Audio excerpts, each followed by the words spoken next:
Alam nyo, sa totoo, pinasisikat nyo lang yung mga abusado talaga. O kayo mismo nagpapasikat ng mga abusado. Naaabuso lang din kayo kasi naabuso nyo rin yung kalye. Kuya, naglolokohan lang tayo, babalik mo rin yan pagtalikod namin. Tayo wag nyo nang babalik to tayo. Pag binalik nyo rito, nadaan namin. Ayaw nilang maarangan yung pintuan nila, inaarang naman nila sa daanan. Tanggalin mo. Sir, bitawa mo sir, bitawa mo.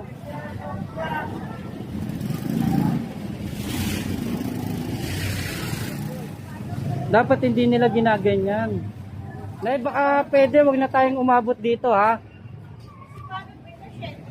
Ayun po, dapat to ginawa niyo pong paraan. Tapos kuya, Sir, ito, pasok mo na to, sir. Oh. Opo, pwede po. Pagtapos mo magtaga, lagay mo sa saan. Hindi naman nalalagay, oh. Huwag nyo na pong bigyang katwiran yung ano nyo. Araw-araw kayo nag-iisa. Tanggalin nyo na agad sa sako.